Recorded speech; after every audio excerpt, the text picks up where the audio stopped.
Chris Brophy, musically obsessed. Chris Brophy, musically obsessed with vinyl CDs and cassettes.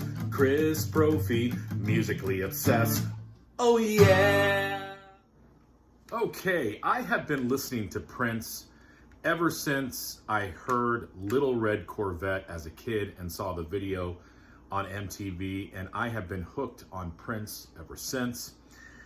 And I've been thinking about Prince over the last couple days, and I've wanted to make a video of his albums from 1980 to 1989. Now I know, and you know if you're a Prince fan, he had two other records prior to 1980. His debut entitled For You, that came out in 1978. And then the self-titled album, Prince, came out in 1979. Those are great albums as well. I have both those on CD.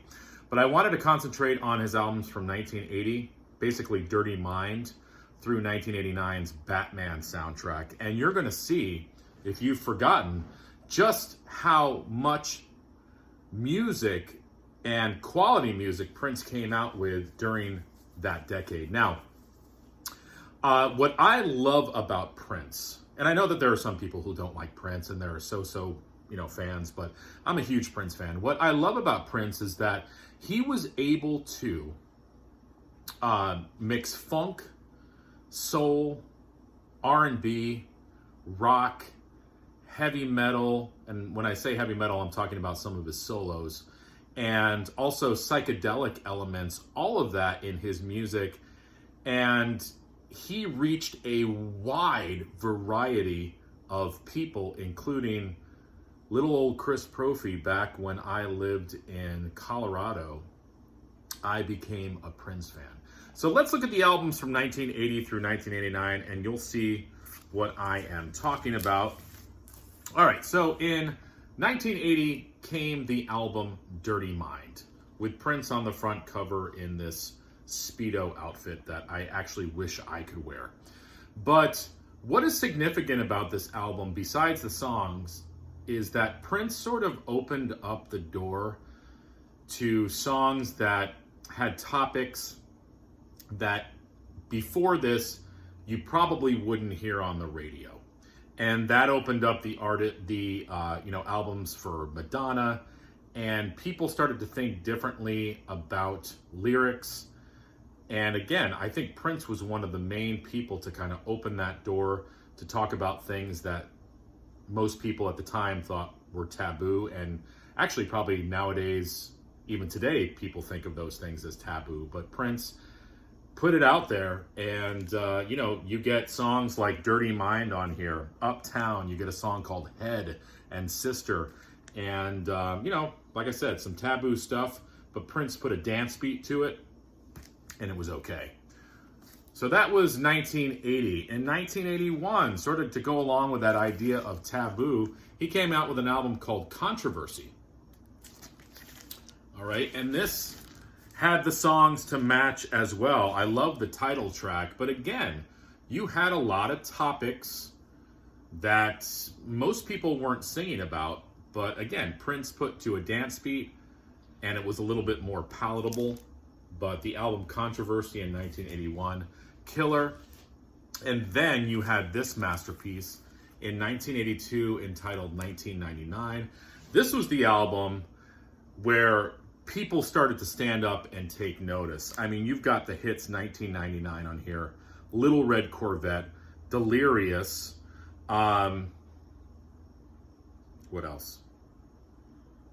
Lady Cab Driver. It's a 2-record set, and I love at the bottom of the record it says produced, arranged, composed, and performed by Prince. 1999, love that cover as well. And then the album that sort of just catapulted Prince into superstardom, 1984's Purple Rain. I still haven't seen the album or the movie all the way through, but that of course is a scene from the movie. This album, again, I think anybody would say if you need to own one album by Prince, Purple Rain is it. This is a greatest hits. Let's Go Crazy, Take Me With You, Darling Nikki, talk about some controversial lyrics.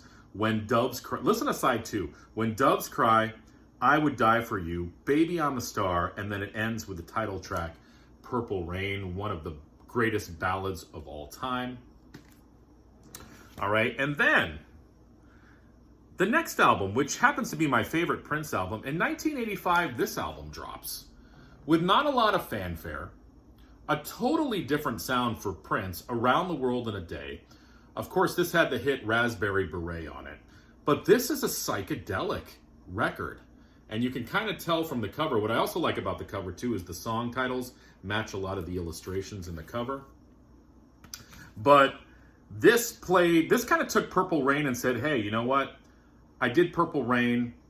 I kicked you in the ass with my guitar playing and song arrangements. Now I'm going to take it down a notch and do some psychedelic stuff with you.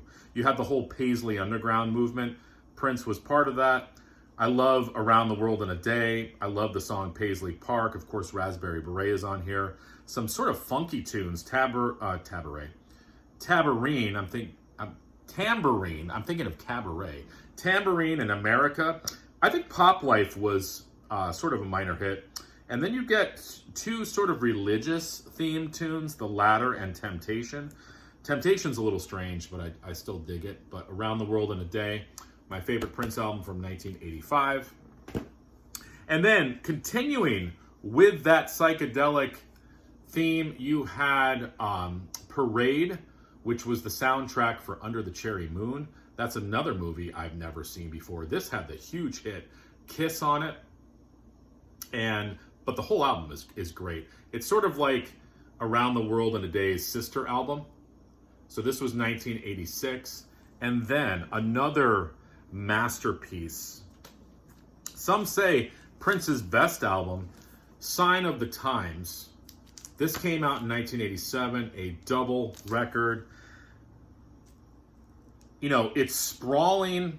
It's one of those albums that you got to put in the, discussion for greatest double albums of all time. Sign of the Times, Play in the Sunshine, Housequake, The Ballad of Dorothy Parker, I love Starfish and Coffee. That's a funky tune. You've got the hits like You Got the Look, If I Was Your Girlfriend, I Could Never Take the Place of Your Man, Adore. This is just a great album. Wow. Hot Thing is cool too. You Got the Look. I mean, how big was that song? Sign of the Times. Still some psychedelic elements in this, but it's a little bit more rocking. And then he was going to release an album called The Black Album. I have it on CD. This was going to follow Sign of the Times. But Prince, I was reading about this album. I guess Prince pulled the album just before it was going to be released because he felt that it was evil. And I'm not making this up. So he pulled the album, and I guess it became a heavily bootlegged album, and it sort of kind of rose to the status of like the Beach Boys' Smile. And I've seen vinyl copies of it as well. I need to pick it up on vinyl, but the Black Album was supposed to come out in 1987. This was gonna follow Sign of the Times, but instead we got Love Sexy. This is a great album, but Prince, I'm not a fan of this cover, and I know a lot of people aren't either. But the songs are great. This had the hit Alphabet Street on it, which I love, and I like the tune Glam Slam. I like all the songs on here. What was interesting about this is the CD and the vinyl, the songs blend into each other. There's like no pause between the songs, which kind of gives it an interesting effect. And I guess on the CD, it was probably annoying because you had to listen to the whole album all the way through. You couldn't skip songs. But still, a great album. I just don't like the cover. I still don't like the cover. And then in 1989, this was a huge album. Batman was all the rage. Prince came out with the soundtrack for it. This, of course, included the tune Bat Dance on it. And I've been listening to this weekend, and it's just a killer record. Funky, heavy. I love how he mixes some of the, speaking and elements of the movie into the songs. Just a really, really cool record. So there you go, Prince. I mean, you can see from 1980 to 1989, he came out with some phenomenal music. And then past that, he even came out with some phenomenal music. But I think from like 1980 to 1989, that was Prince's heyday. And, you know, I'd like to know what you guys think about Prince. One of my favorites. All right, everyone, enjoy the rest of your weekend. Bye.